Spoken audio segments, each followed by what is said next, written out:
Hello बच्चों, let's read the question. Pneumatic and inhibitory centres are associated with, यानी कि जो न्यूमैटिक और इनहिबिटरी सेंटर्स होते हैं ये इनमें से किससे एसोसिएटेड होते हैं। तो देखिए यहाँ पे जितने भी हमारे पास ऑप्शंस हैं ये रेस्पिरेशन या ब्रीदिंग से जुड़े हुए हैं, और ये जो न्यूमैटिक और इनहिबिटरी सेंटर्स हैं ये हमें देखने को मिलते हैं ब्रेन में। यानी कि हम एक तरीके से कह सकते हैं कि यहाँ पर रेगुलेशन ऑफ रेस्पिरेशन की बात हो रही है। तो की concept will be neural regulation of respiration.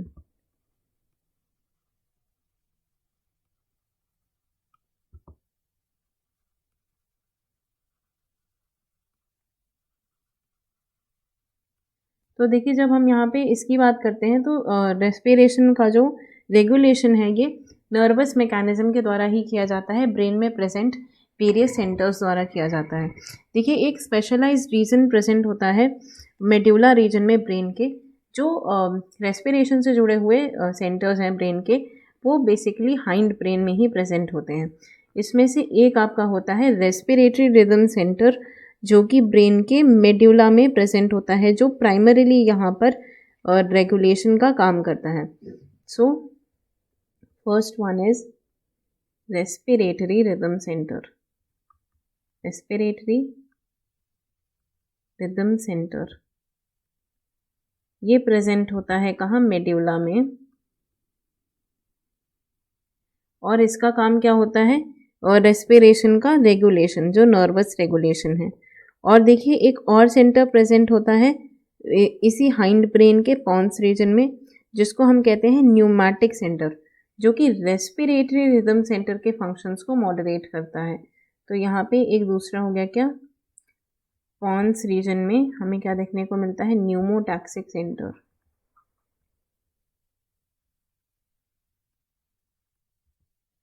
या न्यूमोटैक्सिक भी हम इसे कहते हैं।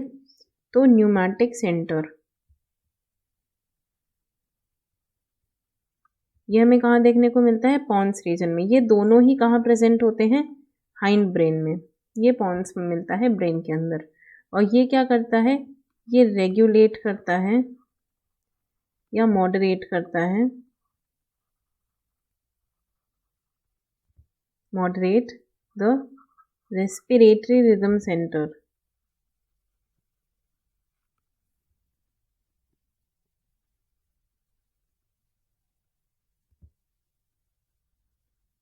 और देखिए न्यूमोटैक्सिक सेंटर का इसका मेन काम क्या होता है?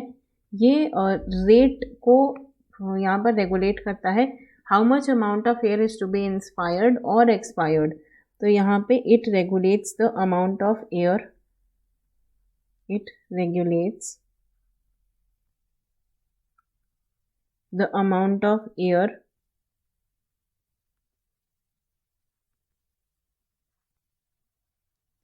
इनहेल्ड और एक्सहेल्ड। और यहाँ पे कुछ कीमोसेंसिटिव एरियाज भी प्रेजेंट होते हैं, जो वेरियस गैसेस के कॉन्सेंट्रेशन के लिए यहाँ पे रिस्पॉन्सिबल होते हैं, उसके कॉन्सेंट्रेशन के इंक्रीज या डिक्रीज होने से यहाँ पर अफेक्ट होते हैं।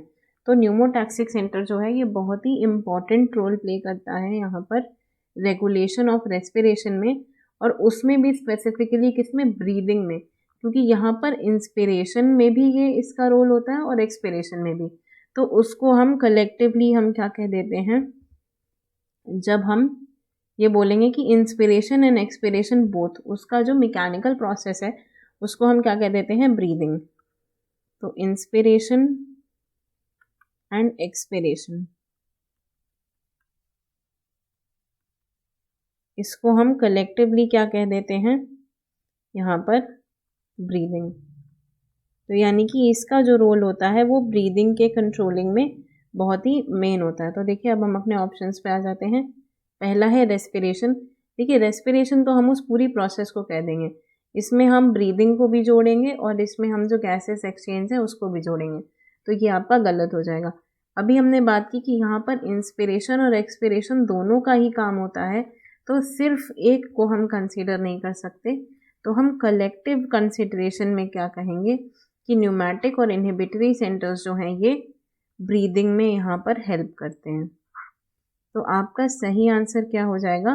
Pneumatic and inhibitory centres are associated with breathing, और ब्रीदिंग के कंट्रोल में यहाँ पर इनका रोल होता है।